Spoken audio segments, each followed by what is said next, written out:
Le Grand Dialogue. Sigi Kafoba. Edouani Ouamakaran. Le Grand Dialogue, l'émission de débat du studio Tamani sur votre radio. Chenni Beri. Halud Mauni. Chenni Beri. Sigi Kafoba. Le Grand Dialogue. Le recensement administratif à vocation d'état civil RAVEC est en cours dans le pays.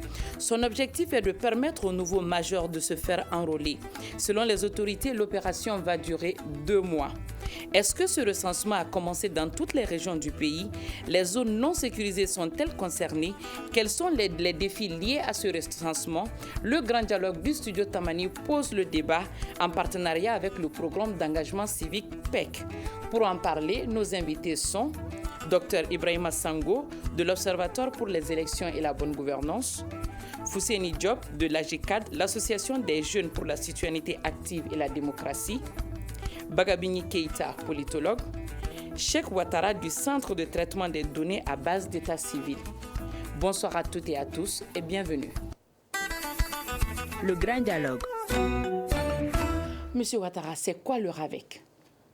Le RAVEC, c'est le recensement administratif à vocation d'état civil, c'est-à-dire un recensement qu'on a lancé vers 2009, qui était dans le cadre au fait de pouvoir faire les enregistrements d'enrôlement des citoyens à partir des faits d'état civil et reconstituer au fait une base registre population. Et à partir de quel âge on peut se faire le RAVEC, il n'y a pas d'âge au fait au RAVEC. On commence le recensement même au fait avec une nouvelle naissance. Parce que comme on dit, c'est un recensement administratif à vocation d'état civil. Donc c'est à partir des faits d'état civil qu'on enroule au fait les individus. Donc même à 0 année, on est enrôlé. On peut avoir un numéro d'identification. On peut avoir un numéro d'identification nationale. Dès la naissance. Dès la naissance, oui. Alors, qu'est-ce que cela procure à un individu, le fait d'avoir un numéro d'identification, M. Diop? Bon, je pense qu'il l'a dit. Le Mali, quand même, dans sa démarche aujourd'hui, est en train d'aller vers une démarche pour sécuriser l'état civil. Donc, je me dis que déjà, au Mali, on a vraiment beaucoup de problèmes par rapport à la ségrégation de l'état civil. Nos actes de naissance, ça circule dans tous les sens. Et beaucoup de personnes peuvent falsifier ce document-là. Je pense que déjà, c'est la ségrégation de l'état civil. Donc, quand on rentre dans la base de données, on devient une personne unique. Donc, déjà, je pense que ça, c'est un avantage. Et ça empêche donc ce doublon, même cette falsification d'identité-là. Donc, déjà, je pense que ça, c'est intéressant. Et aujourd'hui, je pense qu'aujourd'hui aussi, aucun document administratif ne s'est fait sans faire appel à ces numéros d'identification uniques. Donc le RAVEC, dans ce sens aussi, est très important. Et à chaque fois qu'on fait aussi appel au recrutement ou même au concours au niveau national, je pense que sans le RAVEC, sans le numéro NINA aussi, il est difficile de participer à cela. Donc aussi, par rapport au domaine électoral, ça permet aussi de sécuriser le fichier électoral, à mon avis, et de faire en sorte qu'il n'y ait pas de doublon et d'avoir une élection transparente aussi dans ce sens-là. Donc je me dis qu'il y a beaucoup d'avantages à avoir ce numéro et l'État quand même est en train de faire en sorte que chaque Malien ait un numéro NINA. Monsieur Sango, vous êtes à la tête d'une organisation qui a des représentations un peu partout dans le pays. Est-ce que ce recensement qui est en cours concerne toutes les localités du pays ou il y a des personnes ou des localités négligées? Bon, à notre avis, à ce moment-ci, le RAVEC a démarré dans la région de Koulikoro et de Bamako. Mais les autres régions, on n'a pas l'impression que le RAVEC ait véritablement démarré. Et donc nous sommes en train de suivre les opérations. Comme on dit que ça va durer 2 mois, on est en train de suivre pour voir si dans les autres localités, ça va être la même chose que les régions de Koulikoro ou bien le district de Bamako. Parce qu'il faut aussi compter avec le problème sécuritaire. Aujourd'hui, avec le centre et le nord, ce n'est pas sûr qu'on aille à 100% des localités du centre et du nord concernant le RAVEC. Mais comme on a le représentant du ministère ici pourra nous dire si vraiment toutes les localités sont couvertes, parce que en tout cas ça fait des difficultés. Il y a beaucoup de difficultés pour aller faire le RAVEC dans le centre et le nord aujourd'hui. Monsieur Ouattara, est-ce que ce processus de RAVEC qui est en cours se déroule normalement sur l'ensemble du territoire? Ça concerne uniquement les capitales régionales pour l'instant. parce que en fait, concernant en fait la difficulté au fait sécuritaire, on a eu au fait à faire des voyages, des missions dans le cadre à l'intérieur, dans le cadre au fait de voir au fait avec les autorités intérimaires au niveau des différentes localités, de pouvoir les engager. Et cela peut un peu jouer aussi sur l'aspect un peu sécuritaire en fait, de la chose. Et donc dans le Grand Nord, on a eu à voir Tombouctou et Taoudéni par rapport à ça, en fait, avec les autorités intérimaires. Et au sud du pays, ça se déroule partout? Au sud du pays, ça a déjà commencé, comme sous réserve, en fait, comme il a si bien dit. Bon, moi, je suis au niveau central et c'est nous qui avons travaillé, au fait, par rapport à tout ce qui est le déploiement et ensuite le planning, en fait, des opérations. Et actuellement, aujourd'hui, toutes les zones au fait, du sud et au niveau central sont déjà envoyées, sont déjà sur le terrain. Et par contre, les régions du nord, eux, ça va débuter vers le 12. Eux, ils vont commencer à partir, puisque c'est la programmation en fait, par rapport au vol. Les régions du Nord, y compris le centre ou le Grand Nord seulement? Le Grand Nord seulement. Parce que et pour les localités du centre? Les localités du centre, Mopti, il y a déjà en fait, les équipes sur place qui ont déjà commencé à dérouler en fait, les opérations. C'est seulement le Nord que ça démarrera parce que le Nord maintenant actuellement est desservi par vol. Et donc les programmations de vol en fait, par rapport à ça, le 12, les équipes pour le Grand Nord vont partir. Et concernant le centre spécifiquement, on sait que Mopti a été scindé à la région de Badjangara maintenant. Est-ce que Badjangara, en tant que capitale régionale, le recensement se déroule sur place? Exactement. Comme on a dit, toutes les capitales régionales, en fait, y compris les Bougouni au niveau du sud et tout. Les opérations sont en train de se dérouler, en fait. On a fait les équipes en fonction de toutes ces capitales régionales. Des citoyens disent souvent qu'ils ont du mal à se faire enrôler. Est-ce que le processus est compliqué, M. Bagabini Keïta? Bon, écoutez, avant de répondre à cette question, je voudrais d'abord saluer tous les collègues qui sont autour de cette table, mais aussi remercier Sijo Tamani à travers vous, remercier les auditeurs et les téléspectateurs affiliés à Sijo Tamani. Maintenant, je voudrais, avant de répondre à votre question, dire que le RAVEC n'est pas seulement, si j'entends un peu les uns les autres, n'est pas seulement un dispositif administratif politique, mais c'est aussi un dispositif sécuritaire et économique. Je m'explique. Je pense que le RAVEC peut effectivement, il l'a dit, sécuriser le vote, ça peut effectivement sécuriser l'état civil, mais ce qu'il n'a pas dit et qu'il convient d'ajouter, je pense que c'est aussi un dispositif qui peut sécuriser les individus. Par exemple, on peut se servir de la falsification de l'identité pour commettre certains forfaits. Donc, dans ce sens-là, c'est un dispositif sécuritaire. Donc, je disais aussi que c'est un dispositif économique parce que si nous sommes enrôlés, si on a un numéro d'identification, je pense que ça peut aussi effectivement être un élément, en tout cas, à appuyer du point de vue économique. Maintenant, est-ce que l'opération est compliquée pour que les gens n'arrivent pas à se faire enrôler? Je pense qu'il faut souligner un certain nombre de choses. D'abord, nous sommes dans un contexte de crise sanitaire qu'il faut souligner. Donc, c'est possible dans des pays comme le Mali que l'amalgame également soit là. C'est-à-dire que les gens craignent à se faire vacciner. Je vous prends un exemple. J'ai un neveu qui travaille dans une banque. Donc, ils ont porté leur tenue pour aller approcher les potentiels clients. Donc, tous les commerçants étaient en train de fermer leurs portes. Et ils se posaient la question de savoir, mais pourquoi? Et le lendemain, ils ont eu la chance de tomber sur un commerçant qui les a expliqué, mais nous, on vous a vu en tenue. Et puisqu'on vous a vu en tenue, nous avons cru que vous êtes venus nous créer des problèmes.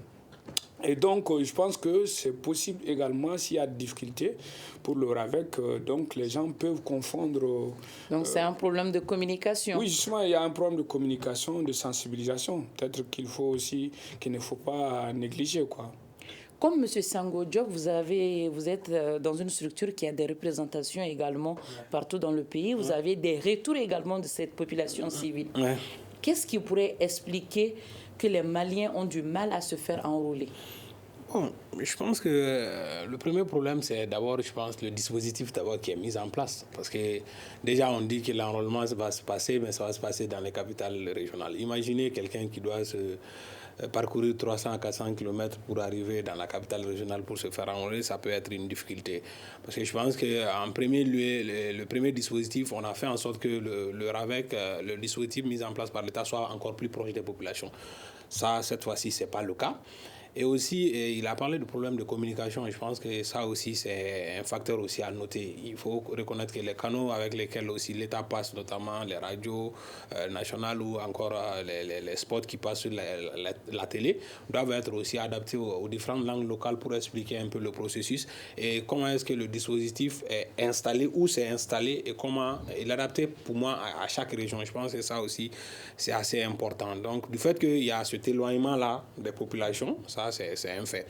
Aussi, je pense la quantité, je l'ai dit, il faut énormément mettre à disposition ces machines. Si nous étions même sur un enrôlement spécial, il y a plusieurs années, on peut le dire, les machines ne fonctionnent pas dans les régions, les besoins sont là, mais les gens n'arrivent pas. Souvent, les populations se déplacent pour venir chercher le service, mais voilà, à la préfecture, on leur dit non, bon, les machines que nous avons, on n'en a pas. Et aussi, la préfecture aussi a un souci aussi des ressources humaines, souvent. Je sais que peut-être par rapport à cet enrôlement spécial, ils ont lancé quand même un appel pour recruter des jeunes pour faire ce travail. Mais très souvent, quand ça va se terminer, il faut qu'on puisse mettre un mécanisme qui soit plus durable et pérenne. Donc, un Malien qui n'a pas de NINA, qui peut se déplacer tout de suite dans sa commune et aller faire cela. Mais si l'État ne met pas en place un dispositif, ça veut dire que même au sommet de l'État, la chose n'est pas prise au sérieux. Et qu'est-ce qui pourrait expliquer que les Maliens ont du mal avec le RAVEC, M. Sango? Bon, les Maliens n'ont pas de mal avec le RAVEC. Ont du mal à se faire, faciliter l'accès au RAVEC. Non, c'est l'administration qui n'a pas mis à disposition les instruments nécessaires pour le RAVEC. Pour mémoire, le RAVEC, il a dit, ça a commencé en 2009. De 2009 jusqu'à 2015, ça marchait. Même si aujourd'hui, les produits de 2009 à 2015 posent problème. Parce qu'avec le recensement et puis la délivrance des cartes NINA issues du RAVEC, vous trouvez qu'il y a des hommes qui portent le numéro des femmes, il y a des femmes qui portent le numéro des hommes. Dans le RAVEC de 2009 à 2015. Un exemple célèbre, c'est le général Chaga Sangaré, sa carte d'identité, sa carte NINA, quand vous prenez, c'est F qui est marqué au lieu de H. Donc ça, c'est des problèmes récurrents du RAVEC. Maintenant, le RAVEC, c'est l'état civil. Et tant qu'il n'y a pas un état civil fiable dans un pays, on ne peut pas dire que les élections seront bien. Parce que le fichier, avant 2013, c'était le fichier issu du RAS qui était utilisé pour les élections, le recensement à caractère électoral. Mais à partir de 2009, il y a eu le RAVEC, et puis en 2012-2013, les partis politiques ont dit qu'ils veulent un fichier biométrique. Donc c'est comme ça qu'on a extrait du RAVEC ceux qui sont en âge de voter, les 18 ans ou plus. Mais on remarque que les 18 à 24 ans ne sont pas dans le RAVEC. Pourquoi? Parce qu'aujourd'hui, on est en plein dans les scolaires. Tous les étudiants du Mali sont à Bamako. Donc quand vous allez dans une région pour dire que vous allez recruter les jeunes, alors que vous ne passez pas par les universités qui sont à Bamako, vous ratez votre cible. Donc ça, c'est un problème majeur. Et aujourd'hui, on va faire le RAVEC spécial pour 2 mois seulement. Pour nous, c'est très insuffisant. 2 mois, c'est très insuffisant. On doit couvrir toutes les localités du Mali, même si c'est avec des groupes aux armées au centre ou bien au nord, mais couvrir toutes les localités du Mali pour que tout le monde soit dans le RAVEC. Parce que le RAVEC, déjà, c'est l'état civil. Tant que l'état civil n'est pas fiable, tout ce qui va découler de cet état civil ne sera pas fiable. Donc, aujourd'hui, il est important de voir les universités. Et puis, les équipes qui font le RAVEC, ce n'est pas les heures traditionnelles pour dire 7h, 16h, on descend. Ce n'est pas ça. Même les week-ends, les équipes doivent travailler. Les équipes doivent aller à la recherche des gens pour les enrôler. Sinon, les Maliens veulent ça. Nous, on a toujours observé le fait que quand il y a, par exemple, la révision ordinaire des listes électorales, là où on doit mettre les jeunes majeurs, on doit enlever ceux qui sont les personnes décédées. Mais il n'y a pas cet état civil fiable. Ce RAVEC n'est pas fiable pour dire tous ceux qui sont en âge de voter, on les met automatiquement. Normalement, dans chaque mairie, il y a 703 communes en République du Mali.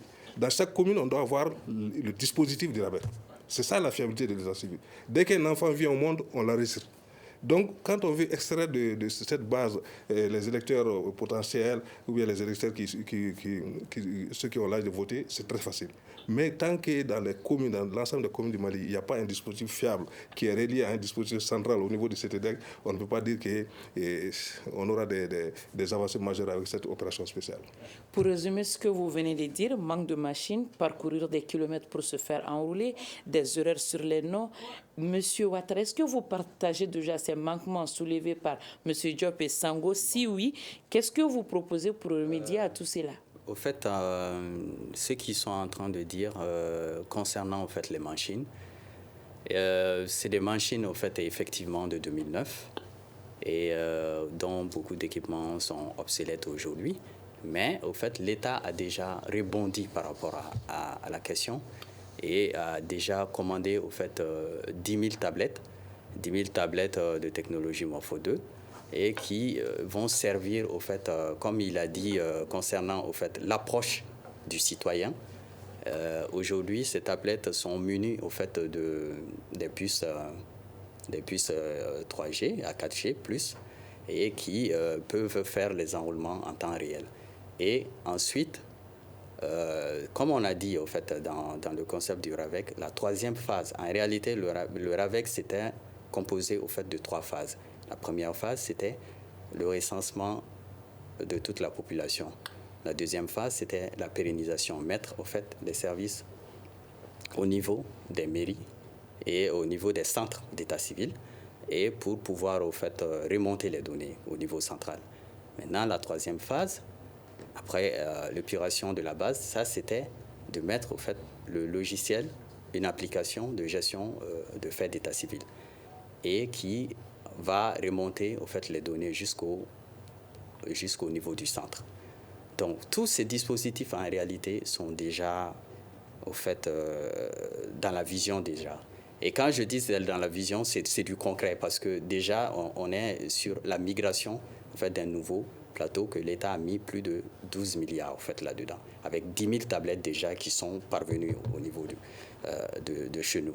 Et ces 10 000 tablettes-là sont prêtes. Mais les opérations, comme vu au fait l'urgence aussi des opérations concernant la mise à jour du fichier électoral, il est impératif au fait de partir au fait avec ça.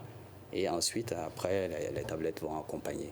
Est-ce que des personnes sont formées pour l'utilisation de ces tablettes-là? Exactement. Nous avons, comme ils l'ont si bien dit, il y a un manque de ressources, comme ils l'ont dit. Mais au fait, on a, parce qu'avec une expérience de 2009 à maintenant, on a pu vraiment acquérir beaucoup d'expérience et pouvoir rebondir au fait, sur les failles qu'on a au niveau de...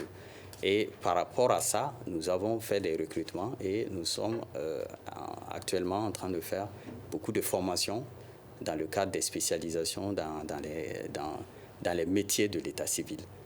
Et je pense que, au fait, déjà dans notre vision, et on va aller au-delà, au-delà de tout ça, parce que ce qu'il a dit concernant les décès, et au fait, au niveau du fichier électoral, on est dans la vision au fait, de pouvoir créer au fait, des API qui sont des applications d'interfaçage qui vont permettre au fait, à la DGE, Délégation générale des élections, d'être connectée directement au fait, à la base. Et en ce moment, les échanges vont se faire souvent très sécurisés et pouvoir permettre au fait, de faire la mise à jour au fait, du fichier de l'état civil. Comme il a dit, ça découle au fait le fichier de l'état civil, le fichier électoral découle de ça. C'est un peu ça au fait la vision.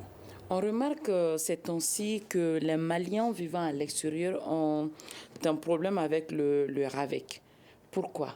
Ces Maliens-là ne parviennent surtout pas à se faire enrôler. Monsieur Keita, qu'est-ce qui peut expliquer ces problèmes tant suscités dans la diaspora à cause du RAVEC?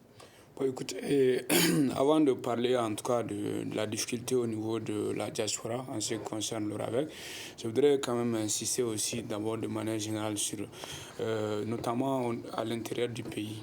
Je pense que j'ai parlé de manque de sensibilisation, d'information de la population, ça c'est évident.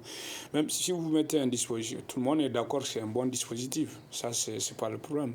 Mais si vous mettez un dispositif en place, qu'il soit temporaire ou qu'il soit pérenne, je pense qu'il faut que les gens soient informés.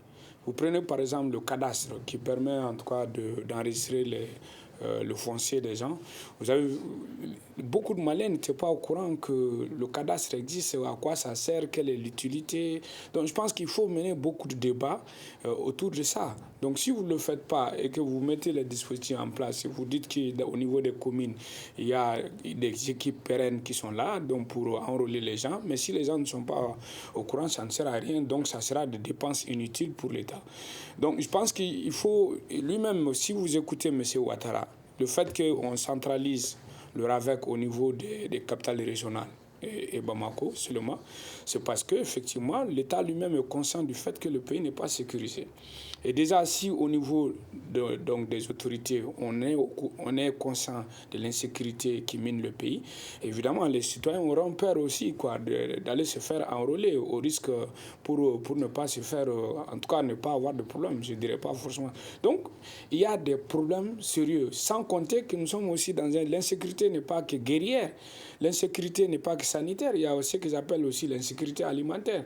Les Maliens décourent quotidiennement derrière leur pain. Donc, à la recherche de pain, donc les gens se moquent éperdument du RAVEC. Donc, il faut aller vers les gens, je pense que pour les faire enrôler. C'est utile pour les gens, c'est utile pour l'État, pour la stabilité de notre pays. Maintenant, en ce qui concerne le cas spécifique de la diaspora, vous savez très bien qu'il y a eu beaucoup de mouvements au niveau de la diaspora. Quand tu te fais enrôler, mais au bout du compte, tu n'as pas la carte NINA. Donc ça, c'est un problème. Pourquoi? Il y a des gens qui expliquent que c'est dû au fait que la carte NINA, au lieu d'être fabriquée au Mali, donc on voit que c'est fabriqué à l'étranger. Et mieux que ça, il y a aussi une manipulation politique à ce niveau-là. Il y a donc des gens qui sont en relation, vous savez, les enjeux de pouvoir sont tels que ceux qui sont au pouvoir donc veulent se faire sécuriser tout le temps, en croyant qu'en se faisant succéder par un tel, on est mieux en sécurité par rapport à lui que par rapport à quelqu'un d'autre. Donc on fait en sorte qu'on cible les zones électorales. On se dit, bon, telle zone, par exemple en 2018, on sait très bien qu'il y avait, comment dirais-je, une détestation, c'est-à-dire qu'il y avait beaucoup de contestations au niveau de la diaspora quant à la gestion du pays. Donc la diaspora a beaucoup décrié la gestion, comment dirais-je, de la mauvaise gouvernance dans notre pays.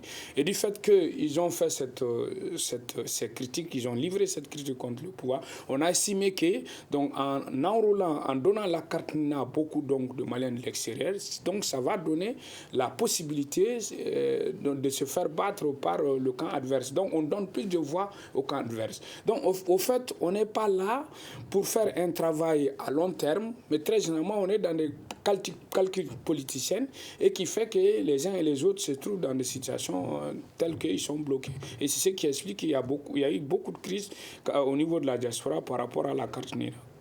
Je vous rappelle que ce numéro du Grand Dialogue est réalisé en partenariat avec le programme d'engagement civique PEC. Monsieur Sango, qu'est-ce qui explique ces difficultés aux Maliens après l'enrôlement d'avoir accès à la carte NINA? Parce que le service n'est pas là. Le service n'est pas là. Vous savez, on a parlé du recensement de 2009 jusqu'à 2015. Et quand on voit par exemple les élections de 2013, l'élection présidentielle, les élections législatives, c'était sur la base de la carte NINA. Parce que là, le RAVEC a été fait de 2009 à 2015 et les cartes NINA étaient disponibles. Donc l'État donnait les cartes NINA aux populations. Mais à partir de 2015, la délivrance des cartes NINA a été arrêtée. Si je m'abuse, à partir de 2015. C'est pourquoi, en 2016, lors des élections communales, les gens ont voté avec les cartes d'électeurs au lieu des cartes NINA. Donc aujourd'hui, quand vous vous faites enrôler pour avoir votre carte NINA, ou bien même ceux qui ont perdu leur carte NINA, qu'ils veulent renouveler leur carte NINA, n'ont pas. Ils n'ont pas. Le service n'est pas là en réalité. Donc, et si on suit tout le développement fait par le CTDEC par rapport à ce qu'on voulait par rapport au RAVEC, mais de 2009 à aujourd'hui, jusqu'à présent, rien n'est fait. Rien n'est fait. C'est-à-dire que rien n'existe. En 2016, pourquoi on n'a pas voté avec les cartes NINA? Parce que la délivrance des cartes NINA a été arrêtée. Et on a préféré les cartes d'électeurs. En 2018, il y a eu l'élection présidentielle, on a préféré les cartes d'électeurs. En 2020, il y a eu les élections législatives, on a préféré les cartes d'électeurs. Parce que le service des cartes NINA n'était plus disponible. Donc c'est ça le problème majeur. Si l'État ne met pas à la disposition déjà les cartes, c'est difficile. Et même avant ce recensement, ce RAVEC spécial-là, mais pour se faire enrôler, les jeunes partaient dans les mairies, à Bamako par exemple, et à 2h du matin, la liste était bouclée. On choisit 20 et chacun paye quelque chose pour se faire enrôler. Donc c'est ça la difficulté majeure. Quand le service n'est pas là, le service n'est pas à la disposition de la population. Et aujourd'hui, dans aucune commune, j'ai dit il y a 703 communes. Dans aucune de ces 703 communes, il n'y a pas de dispositif. Et on risque d'avoir au-delà parce qu'il y a eu des nouvelles régions créées. Il y a eu des nouvelles... D'ailleurs, les nouvelles régions ne sont même pas concernées par cette opération spéciale. Pourquoi? Parce que je rappelle qu'il y a eu la table ronde entre les partis politiques du ministère de l'administration territoriale et de la société civile, où les gens ont dit qu'il faut prendre en compte les nouvelles régions dans les prochaines élections. Le ministère a fait sortir un document en mars pour dire que c'est le statu quo. Le statu quo, ça veut dire quoi? C'est les 49 cercles et les 6 communes du district de Bamako, les 8 régions. Donc ça veut dire que les 19 régions ne sont pas concernées par les futures élections. Donc là aussi, c'est un problème. Et les populations spéciales de RAVEC, c'est les 49 cercles et les 6 communes. Mais même ça, ce n'est pas à 100%. Parce que quand on voit l'effectivité aujourd'hui, 2 mois d'abord, c'est insuffisant. Le déploiement des équipes se fait à pas de tortue. En tout cas, ce n'est pas visible pour nous. Nous, en tant qu'organisation de la société civile, on n'a pas vu un déploiement massif des équipes sur le terrain. Donc tout ça, c'est problématique. Et pour nous, au lieu de faire une opération spéciale de 2 mois, il faut installer dans chaque commune, dans chacune des 703 communes, le dispositif d'enrôlement au RAVEC. Parce que le RAVEC, c'est d'abord l'état civil. Ce n'est pas pour les élections. C'est l'état civil des Maliens. Et chaque Malien, de 1 jour jusqu'à 100 ans, doit être dans ce RAVEC, dans cette base de données. Et ce doit être un dispositif permanent. Sinon, on va rejoindre ce qu'on a connu en 2016 où on dit, bon, parce qu'il n'y a pas de la disponibilité du RAVEC et tout, on retourne aux cartes d'électeurs. M. Sango disait tout à l'heure, M. Ouattara, que la carte NINA n'est plus disponible depuis 2015. On ne parvient pas à l'avoir. Non. Depuis 2015. Est-ce vrai ou qu'est-ce qui expliquerait cette situation? Non, ce n'est pas exactement ça. Au fait, en réalité, il y a eu des impressions. Des impressions ont été faites après 2015. Ça a été fait en 2018, en 2019. Et au fait, on est en 2021. Oui. Maintenant, je vais un peu rebondir sur un peu l'historique du RAVEC. En fait, la carte NINA, dont beaucoup de gens sont en train de se concentrer énormément, en réalité, la carte NINA, c'est une carte qui était sortie à l'époque. C'était pour une situation provisoire, d'accompagner, au fait, les élections, et avec le fichier biométrique. Donc maintenant, ils ont fait la carte, on a fait la carte NINA. Ensuite, il y a eu, au fait, ce décret qui montre que la carte d'identité et la carte NINA sont les mêmes. Ça, c'est dans une vision politique de pousser les gens vers le recensement administratif à vocation d'état civil. Parce qu'en réalité, on s'est rendu compte qu'à but électoral, les gens ne se recensaient pas, en réalité. Et donc maintenant, en faisant un décret qui essaie de normaliser ça, ça a poussé énormément au fait sur la carte NINA. Quand on parle concernant les Maliens de l'extérieur, vous allez voir que sur le taux d'enregistrement au niveau du RAVEC, c'est très élevé. Parce que pourquoi? Parce que le passeport est lié au RAVEC. Donc c'est ça qui pousse au fait la population vers ça. Mais par contre, au niveau intérieur, nous avons un faible taux, parce que ça, c'est dû au fait que la population, au fait, n'est pas consciente, au fait, beaucoup plus de l'importance de l'état civil. Parce que le Mali, au fait, est dans la vision de numérisation de l'état civil. Et cette numérisation, comme il a si bien dit, ça permet d'optimiser et ça permet d'économiser. Mais comme il a si bien dit, il a oublié un aspect qui est très important. La dématérialisation va nous pousser au fait à l'administration d'investir moins dans le papier. Parce qu'avec un identifiant, comme je l'ai dit, on part avec la vision API qui va permettre aux autres institutions d'être en interopérabilité avec le centre de traitement des données. La santé peut faire des statistiques sur la population. La police peut gérer la résidence à distance. Le fichier électoral, la mise à jour est faite directement. Le passeport, avec l'identité seulement, on n'a même pas besoin de se traîner avec une fiche pour aller.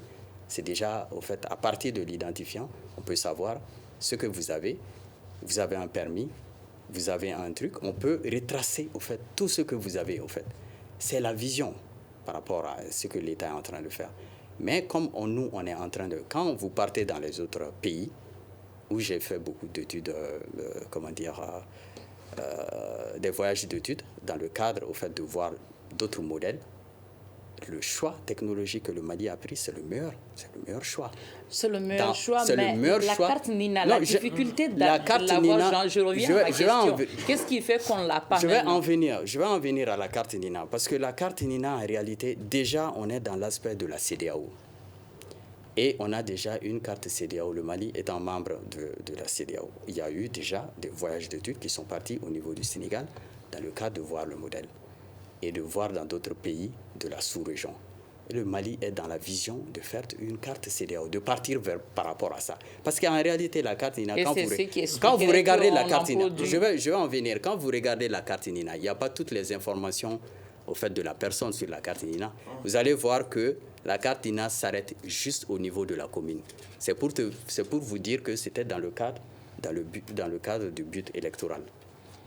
Maintenant, comme il a si bien dit, on est en train de s'équiper, on est dans la vision de s'équiper pour pouvoir faire des impressions locales et avoir, au fait, dans le même cadre de la charte, la charte graphique de la carte, au fait, CEDEAO. C'est pourquoi, en réalité, dans la vision, on ne se décarcasse pas. Faire nous-mêmes ces impressions. Voilà, on ne se décarcasse pas énormément sur la carte Nina parce qu'en réalité, cette carte-là, dans l'avenir, ne sera pas utilisée, en fait.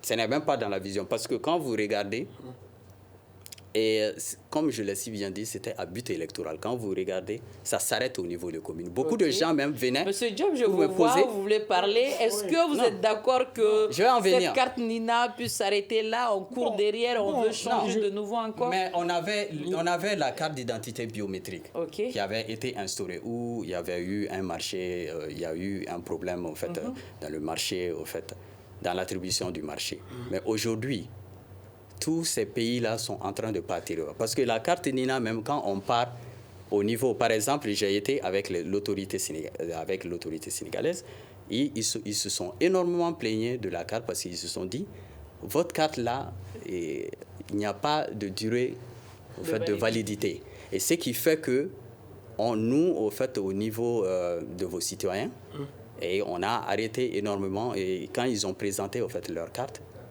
nous, on a dit ça ne signifie rien pour nous, parce qu'il n'y a pas de durée de validité. Ce qui montre déjà que, en fait, c'était une solution provisoire. C'est ce que les gens n'arrivent pas. Ce qui est important... Compris, M. Ouattara. Je passe la parole à M.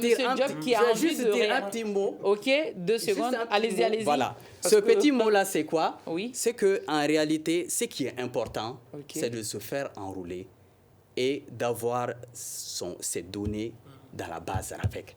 Maintenant, l'utilité viendra. Oui. C'est ce qui est important. Monsieur Diop, vous partagez cet avis-là? En fait, moi-même, je me perds. Je me perds dans le sens où, voilà, on me dit que, bon, elle n'est pas importante, maintenant, elle va peut-être... Oui, non, juste peut-être qu'elle sera provisoire et tout, c'est un dispositif provisoire. Mais je me dis qu'en fait, on fait le RAVEC, mais on le fait aussi pour avoir la carte Nina. En fait, il vient de dire que peut-être les autorités sénégalaises... Je viens juste d'une mission de la Côte d'Ivoire. J'ai voyagé avec ma carte Nina. Mais les autorités... J'ai pas de passeport. Donc aujourd'hui, dans l'espace CEDEAO, il est possible pour toi de prendre un vol et de te rendre avec seulement ta carte Nina et le billet. Bon, voilà, pour le Sénégal, peut-être on en dira. Donc, du coup, je me dis que la carte, quand même, elle est importante. Et dire aujourd'hui que nous sommes au XXIe siècle, le Mali est indépendant depuis 1960, on ne peut pas imprimer une carte au Mali. En fait, c'est impensable, sincèrement parler. et que les autorités aussi ne prennent pas des mesures pour pallier à cela. Ça, je ne peux pas comprendre. Il dit qu'il y a eu des impressions. Oui, il y a eu des impressions. Mais ces personnes qui ont fait leur RAVEC... Non, pas qu'il y ait eu des impressions. On se prépare à faire des impressions localement. Donc, oui, non, par rapport à... Mais il dit que dans la période où... Parce que ça, on a dit que depuis 2015, on n'a pas eu de distribution. Maintenant, s'il y a eu... Mais qui a eu sa carte? Mais la distribution, elle est faite au niveau de... Parce que le problème... Parce que je vais juste vous dire, laissez-le terminer, que même quand Ouattara. on a arrêté le dispositif, nous, on s'est renseigné sur le terrain, les cartes qui étaient dans les régions ont été acheminées à Bamako. On est même allé au ministère par rapport à cela. Et d'autres citoyens ont même perdu. Aujourd'hui, ils ne retrouvent même pas leur carte. Donc, du coup, aujourd'hui, tu as une erreur difficile d'enlever. Parfois, tu es Adama, tu es une dame, mais on met un H, comme ça on l'a dit. Difficile d'enlever ça. Donc, du coup, comment est-ce que le citoyen peut se rassurer que quand je viens vers le service, il dit qu'il n'y a pas une prise de conscience. Il y a bel et bien une prise de conscience. Si les jeunes se réveillent à 2h du matin, à 5h du matin pour être dans les mairies, et qu'encore ils se rendent, ils n'ont pas accès au service, encore, il y a des faux frais qu'on exige aux gens pour qu'ils payent pour être dans ce système-là. Donc, du coup, ils ont quand même beaucoup de raisons à être réfractaires à cela. Donc, aussi, il a dit que la sensibilisation doit continuer, mais je pense que ça doit aussi être des campagnes terrain où on part aussi à cela. Sinon, nous, en tant que société civile, nous sommes en train de faire des sensibilisations. On descend sur le terrain pour informer. Il a aussi parlé d'horaire. Je pense que c'est énormément important parce que ce temps spécial aussi, c'est pour les 18 ans. Faire en sorte que ceux qui ne sont pas dans la base de données puissent rentrer et que ceux qui n'ont pas aussi terminé le fait de prendre leurs empreintes, de prendre aussi les photos, de pouvoir le faire. Mais à 7h, de 7h à 16h, ils sont où? Ils sont à l'école. Ils sont à l'école. Donc, ils sont campés dans les mairies, dans les capitales régionales. Les jeunes sont à l'école et on dit que c'est fait pour eux. Je me demande si c'est vraiment exactement pour eux. Donc, du coup, et l'autre défi pour ces élections, ce sont pour cet enrôlement, ce sont les élections qui doivent se dérouler d'ici 2022. D'aucuns parlent de 5 élections, d'autres parlent de 6 élections à venir. Quel peut être le rôle de ces enrôlements, M. Keïta? Bon, écoutez, avant de répondre à cette question, moi, je voudrais revenir un peu à M. Ouattara. Je pense que nous, intellectuels, nous qui sommes allés à l'école, ça sont restés modestes. Parce que chaque fois, on a l'impression que nous, on pense que ceux qui n'ont pas été à l'école ou qui ont moins étudié que nous ne sont pas intelligents. Je pense que nul n'a le monopole de l'intelligence. Les citoyens ont bel et bien conscience de l'intérêt de la carte NINA. Mais comme comment dirais-je, non, je pense qu'il n'y a pas d'État. Mais le début de toute chose est difficile également. Ce qu'il y a, c'est qu'il y a ce qu'ils appellent l'apathie politique. Par apathie politique, c'est-à-dire qu'il y a un désintérêt ou sinon une crise de confiance entre les gouvernants et les gouvernés. Et donc, ce qui fait que tout ce qui vient du gouvernement, les gens ne le prennent pas au sérieux. Parce que les gens vont se dire, mais ça sert à quoi? Ça ne sert à rien pour eux. Ça sert bien à quelque chose. Mais le problème, c'est quoi? Ils n'ont pas confiance. Donc, il y a une crise de confiance. Et là, la crise de confiance vient d'où? Ça vient de la mauvaise gouvernance. Et je pense qu'on ne peut... Bon, enfin, je ne dis pas que vous n'êtes pas politique, mais vous dites que les gens n'ont pas conscience. C'est pas qu'ils n'ont pas conscience. Ça, c'est un réel. Parce que je vous en prie. Oui. Je vous en prie. Les gens ont bel et bien conscience. Mais je dis seulement, je vous explique, c'est pas parce qu'ils n'ont pas conscience, mais c'est parce qu'ils ne font pas confiance à ce qu'ils leur proposent le service. Le gars, comment dirais-je, Monsieur Diop a parlé effectivement de paiement de faux frais pour le retrait de la carte. Non, mais il y a beaucoup de trucs comme ça. Oui, donc, vous voyez, il y a la corruption aussi qui fait que les gens se méfient des opérations de ce genre. Okay. Maintenant, moi, ce que je voudrais dire, le RAVEC, moi, je trouve que je ne suis pas en train de dire que ce n'est pas une mauvaise. Moi, j'ai reconnu que c'est une très bonne chose, le RAVEC. Mais non seulement il faudrait qu'il y ait des équipes pérennes, mais il faudrait aussi qu'il y ait des équipes mobiles. C'est-à-dire qu'il faut aller vers les citoyens. Donc, rassurer les citoyens, les motiver, c'est-à-dire aller vers eux de telle manière qu'ils se fassent enrôler, parce que c'est ceux qui ont la charte du pays, c'est eux qui ont la responsabilité de gérer le pays. Et donc, aucun effort n'est à épargner pour faire en sorte que le pays soit bien géré. Maintenant, par rapport à votre question, le RAVEC ou ce recensement-là, son importance pour les élections à venir, je pense qu'il y a une très grande importance pour ça, mais si on ne fait pas attention, moi, dans 2 mois, je me demande combien de Maliens se feront enrôler avec tous les problèmes que nous connaissons. Et donc, on risque de se retrouver dans des élections bâclées. Et si les élections sont bâclées, donc on risque effectivement de se retrouver encore dans des crises post-électorales qui ne sont pas souhaitables. Mais en réalité, c'est nous, consciemment ou inconsciemment, ce sont nos actions, ce sont nos mots qui contribuent en tout cas à créer ces crises-là. Et nous devons prendre conscience de cet état de fait, les corriger et de telle manière que vraiment le pays ne se retrouve pas dans une autre crise. Mais je n'en suis pas sûr. Est-ce que ces cartes d'électeurs pour ces nouveaux majeurs seront confectionnées à temps avec tout ce que vous venez de soulever en vue de ces élections à venir d'ici 2022, Ibrahima Sango? Bon, je pense qu'il faut rectifier quelque chose au cours de ce débat. Par rapport à la distribution massive de cartes Nina après 2016, nous en doutons. Nous en doutons. Pourquoi? Monsieur Sango, il est presque à terme. Ok, non, je voudrais dire... Le débat arrive presque à terme, si vous pouvez répondre à cette question. Si, le plus grand taux de participation au Mali, c'est avec les cartes Nina. 49%, premier tour, la présidentielle de 2013, parce qu'il y a eu les cartes Nina. Et après ça, il n'y a pas eu de carte Nina. C'est pourquoi il y a eu les cartes d'électeurs. C'est très important parce que quand vous prenez les 18-24 ans, ils sont 12% du fichier électoral à la République du Mali. C'est pourquoi on veut faire les RAVEC spécial. Ils sont 12%. Mais ils sont très importants pour que les jeunes puissent participer aux prochaines élections. Mais si le recensement spécial se fait sans les jeunes, on se pose des questions. Et s'il n'y a pas de pérennité du RAVEC, on se pose des questions. M. Sango disait que les jeunes font 12% de la population. Est-ce que ces 2 mois suffiront pour leur enrôlement, M. Diop? C'est pas suffisant. C'est pas suffisant dans le sens où 12 mois, on a déjà bouffé quelques jours. Dans les 2 mois, on a déjà pris quelques jours. Donc, du coup, déjà, l'opération, ça traîne. Il a dit que le dispositif n'est pas sous d'avoir toutes les capitales régionales. C'est aussi un handicap. Quand est-ce que ce dispositif sera mis en place, pérenne, et qu'ensuite, la situation de sensibilisation va essayer de se faire. Je pense qu'on est en retard par rapport à ça. Mais dans les 2 mois, ils doivent mettre le paquet par rapport à cette communication. Mais on a parlé aussi du fait de faire en sorte d'être encore plus proche des populations pour qu'on puisse le faire. Parce que je me dis aussi, il faut aussi faire en sorte que les légitimes traditionnelles, notamment les imams, notamment qu'on appelle les chefs de quartier et tout ça, puissent être informés pour relayer l'information au niveau de la population. Et ça m'a dit un aspect qui est assez important, de faire en sorte aussi que les week-ends, qui sont aussi des moments où ces jeunes-là aussi ne perdent pas à l'école, puissent aller vers ces services-là. Je pense que nous, quand même, en tant que société civile, nous allons rapprocher le ministère dans ce sens-là pour essayer de voir comment est-ce que nous pouvons quand même, nous, à notre niveau, faire apporter notre touche afin que ça soit un succès. Sinon, les 2 mois sont insuffisants et les dispositifs mis en place aussi, je pense, ne couvrent pas l'étendue du territoire et n'est pas aussi adapté aux cibles qu'on souhaite enrôler pendant cette période. L'autre difficulté que nous avons actuellement, c'est la pandémie à Covid-19 qui parle d'enrôlement, parle d'attroupement. Est-ce qu'au niveau du ministère de l'administration territoriale, vous avez prévu une stratégie mise en place pour qu'il n'y ait pas d'attroupement, pour que les gens puissent se faire enrôler sainement? Bon, au fait, pour la pandémie, oui. Concernant en fait, les TDR qu'on a conçus pour les opérations, il est prévu au fait un budget qui, dans le cadre au fait de la pandémie, mettait au fait la population, protégeait la population contre au fait, mettant des dispositifs au fait par rapport à ça. Mais par contre, comme je l'ai dit au fait concernant encore la carte, les demandes de cartes perdues et les personnes qui ont qui n'ont pas été pris en compte pendant les opérations à grande envergure de 2009, parce qu'il y a des omis jusqu'à présent qui n'ont pas été enrôlés.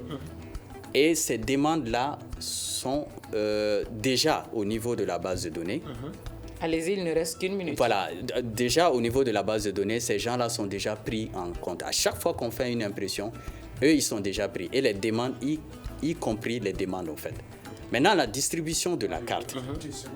Quand il dit que la carte a été confectionnée pour 2015 et que la carte... La production s'est arrêtée en 2015, d'après ce qu'il dit. Au-delà de 2015, il y a pas eu de distribution. Il y a eu des distributions. Il y a eu la confection de la carte. On est presque à terme de ce débat. Je vais vous demander, certes, on parle d'enrôlement des nouveaux majeurs. Monsieur Ouattara, s'il vous plaît, nous parlons de l'enrôlement des nouveaux majeurs pour les futures élections.